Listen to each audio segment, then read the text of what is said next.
nk'uko bisanzwe iyi ni Afrimason TV muri kumwe nanjye Cyambaranama wa Cyambaranama umuvugizi wa Cyambaranama ndi rugambirira kugamburuza imigambi y'umwanzi nka murinda umunyarwanda.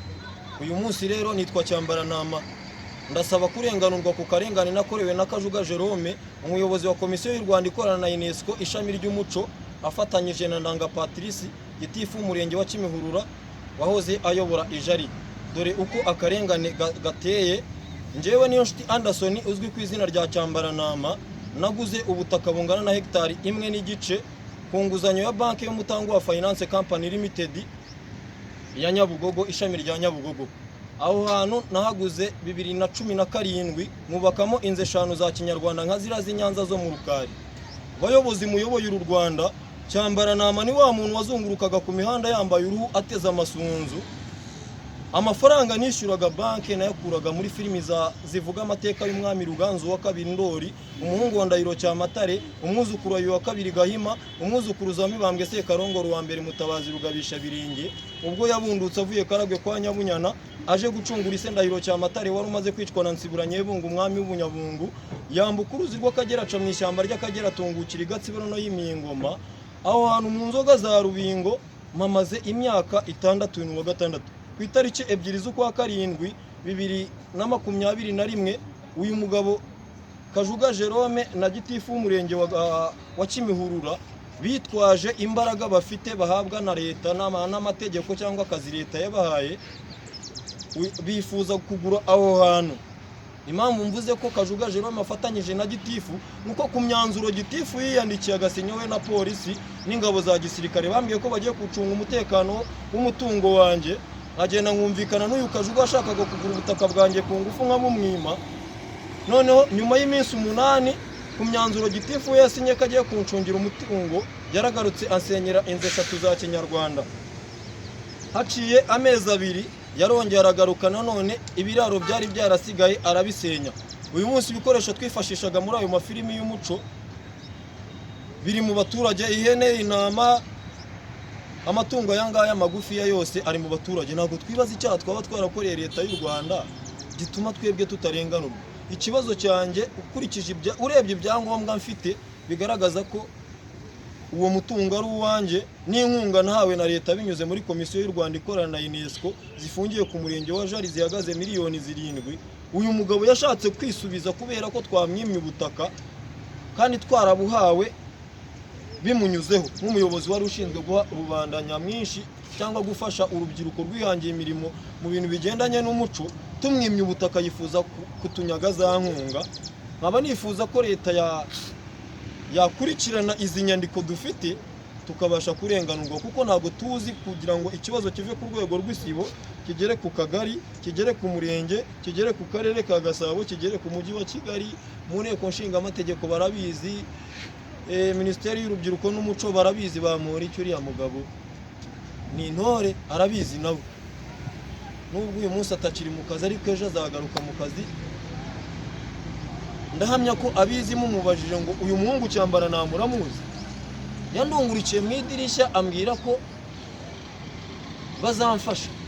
Ntabwo nibaza kugera iyi saha, ntabwo nari nacirirwa urubanza. Uyu munsi rero hari abantu basigaye baza mu rugo ninjoro bagashaka gukingura ngo bansange mu nzu, ubundi bakisha muri toilette wanjye kugira ngo nisohoka banyice.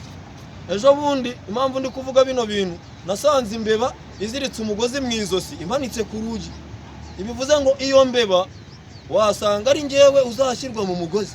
Banyarwanda namwe bayobozi muyoboye uru Rwanda, ntabwo ndi imbwa yo gupfa gutyo. Mboneho no kumenyesha RIB y'u Rwanda na polisi y'u Rwanda n'inzego zose zishinzwe umutekano, njyewe ntabwo nzapfa nk'imbeba koko nk'uko babivuga. Umuntu uzasanga uzarenza saa 6 z'ijoro akaza mu rugo rwanjye yaba yayobye bayobozi muyoboye uru Rwanda, uwo muntu nzirwanaho. Impamvu mvuze ibi bintu nuko mfite ubwoba, ariko ubwoba bwanjye ndi intore kandi nshaka kuzaba intwari kugira ngo nzaraga bankomokaho ubutwari bwanjye. Navuze ko ndi Cyambaranama wa Cyambaranama umuvugizi wa Cyambaranama, ndi rugambirira kugamburuza imigambi y'umwanzi nka murinda umunyarwanda. ndi rugambirira abahunde rwa muhumuza nyiri icumu ry'inganzamarumbo nyiri imishumi yishe nyiri imishweko ndi umukanguzi w'icyuma kitatire cya mutabazi naritatiye ndatera ndatikura nera ababisha ubwoba byambarira Imana ubugondo bugoyi buragendwa ndi umuvugizi wa Ruganzu Ndori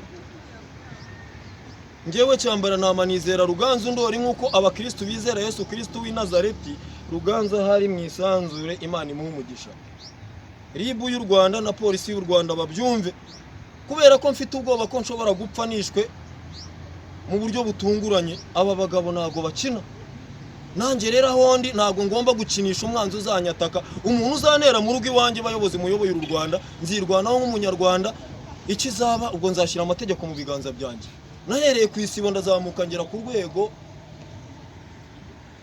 n'umuvunyi arabizi mu gihe rero leta itashaka kumfasha nago nzapfa ndeba abayobozi umuntu uzantera nzirwanaho nk'umunyarwanda ribi byumve iyi video ikimara gusohoka ndabona namaze kwishinganisha kuwa mbere bizaba ari itariki uyu munsi turi 28 ejo ni 29 kuwa mbere ni 30 nzajyana inyandiko yari ibu yishinganisha umuntu uzafatira mu rugo rwanjye cyangwa mu isamburi yanjye uyu muyobozi wa komisiyo y'u Rwanda ikorana na UNESCO ishami ry'umuco niba koko murenganya iyo sambu yarayiguze avuga ngo yamaye amafaranga uyu mugabo afite masters mu mategeko y'u Rwanda ese avuga ko yamaye amafaranga ese bamwigisha bamubwiye ko anyizera ndi umuhungu we afite abagore 3 n'abana b'impara gutatu mu bana be yabuze umwana yizera kugira ngo ajye kumpa amafaranga nago ndi kumena amabanga ye bwite yihariye ariko ibi ndabivuga kuko mfite ubwoba nshobora gupfa umunsi rero uyu mugabo yaje kuntera agira gutya kubera imbaraga afite najya mu isambu yanjye daso zikaba ziraje najya mu isambu yanjye Nyiragutabara zikaba ziraje cyo kora polisi y'u Rwanda wenda iragoragoza polisi y'u Rwanda muragahorana Imana ariko ni Nyiragutabara iyo zije nkazisobanurira byibura zirabyumva ziti cyambara nama nuko daso nazizo zije nabana beza buri abantu abayobozi bo mu Rwanda ni intore iyo mbasobanuriye nkabereka n'ibyangombwa urangwa nuko cyambara nama ngihangane bizakemura ko ryari wa mugabo we imbaraga ufite leta yaguhaye nushake nawe uzaza ubwawe umuntu uzafatira mu butaka bwanjye cyangwa mufatira mu rugo iwanjye bayobozi muyoboye u Rwanda uwo munsi nanjye nzaba umushinjacyaha mbe n'umucamanza nzakata urubanza uwo munsi kuko naba bagabo nanjye nibamfata leta itareba ikintu bazankorera mu cyumba njyewe ntago mbashinjije ariko abantu nkeka ni babiri aba bagabo bashaka umuguza ubutaka bwanjye nubatsemo inzu za Kinyarwanda nk'izi Nyanza zo mu Rukari hari ahantu ntaza habi hari murashaka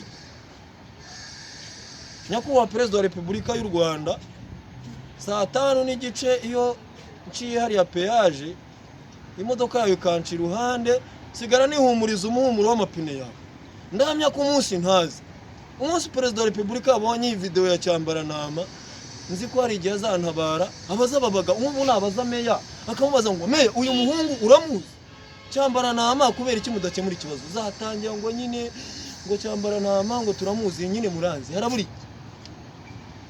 mboneyo no kusaba FPR umuryango w'abanyarwanda nanjye ndimo FPR umuryango w'abanyarwanda ihagarariye abakire abakene abayobozi n'abayoborwa nanjye ndimo rubanda rwa giseseka niba koko FPR ari umuryango w'abanyarwanda ndasaba ngo nanjye intabare niba inaniye kuntabara nintumire ku ntore zirusha intambwe cyari agaturage kawe nyakubahwa Perezida wa Repubulika ndabizi ko ibumbogo warambonye akazi nakoze ntabwo kajuga yagakoze yarankanze ngo yarashe amasasu menshi cyane ngo bafata igihugu ndamusubiza ni wa musaza we wararashe cyane ariko leta yaraguhembye umuntu leta itahembye ahubwo nta kintu yakoze uyu munsi rero wa mugabo umunsi igihugu cyatewe nanjye nzatabara ugira ngo se gufata semugi bisaba kuvuza induru cyane ubwenge mfite wa mugabo ntabwo ubuzi ubwenge mfite ngiye cyambara nama nubwo nagiye kwikoza ariko iryo nakoze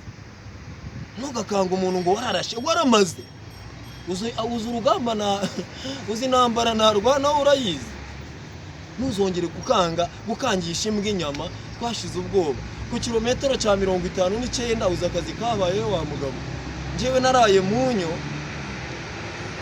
kubw'ingufu z'abantu runaka bavuga ngo iryamamo hari zikajya mu matwi no mu kanwa kubw'ingufu ubwo ukangisha imbwa inyama wa mugabo we ni amateka. Icyo nsaba ni uko leta y'u Rwanda yandenganura kuko ndi umunyarwanda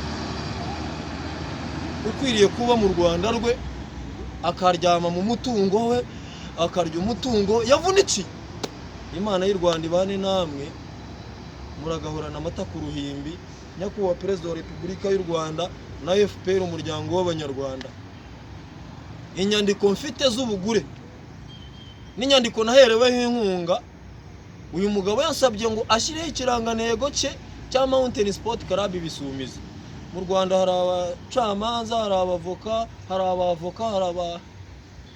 abashinjacyaha, hari na RIB y'u Rwanda. Mufate izi nyandiko, nimusanga nzazishyikiriza RIB kuri 30. Nimusanga kuko mbeshya, nimuzancira urubanza, muzandera simbwa umutwe. Nimusanga mvuga ukuri, Gitifu Ndanga Patrice wo mu Murenge wa Kimihurura na Kajuga Jerome umuyobozi wa komisiyo y'u Rwanda, ariko abandi ko bamburwa umugati, mwebwe mukeka, mwebwe muri amutabura umugati mwabagabo. Kandi reka mbabwire, hari igihe Ruganza azareba agasuzuguro kanyu, avuga ati uyu mwana cyambara ntama bazungurukaga ku mihanda ashakisha ubuzima kugira ngo yubake ingoro y'igihugu cy'uburiza mu nzoga za Rubingo. Muzabona ishyano. Imana y'u Rwanda ikomeze ibane namwe. Umunsi napfuye ariko muzamenye icyo nzize, nta ndwara mfite, abe umuvuduko w'umutima, na diabete, na kanseri, naki. Mutazabeshya ngo cyambara ntama ngo yasinziriye arapfa, cyambara ntama yaguye muri Nyabugogo ahiyahura imbwa. Ubu najya kwa Makuza nkasimbuka, narababaye. Ntabwo ndi imbwa yo kujya kwa Makuza cyangwa Muhunda w'amahoro ngo niho abagabo bajye ngo niyahure barakubeshye wa mugabo. Ntabwo nzapfa marabira, icyo kora wenda mushobora kunywesha, ibyo bibaho. Ariko RIB y'u Rwanda ibyumve, aba bagabo babiri nibo nkeka baba barakoze ibyo bintu, kuko amanywa nijoro ntabwo basinziriye. Dore ku itariki 11 z'ukwa gatandatu 2021 njyewe ntabwo nize bayobozi muyoboye u Rwanda. Ni gute uyu mugabo amfata akambwira ngo ninjye guhugura ngo kaminuza ya Kitabi ngo mu yigisha ubukerarugendo bushingiye, niba ari ubushingiye ku muco, nzi ko bari bambwiye njye guhugura kaminuza ya Kitabi, ko ntiyize njya guhugura muri kaminuza gute? Naje kumenya uyu mugambi mubisha ko bashaka kunyica, fashijwe n'umunyabugenge utazwi.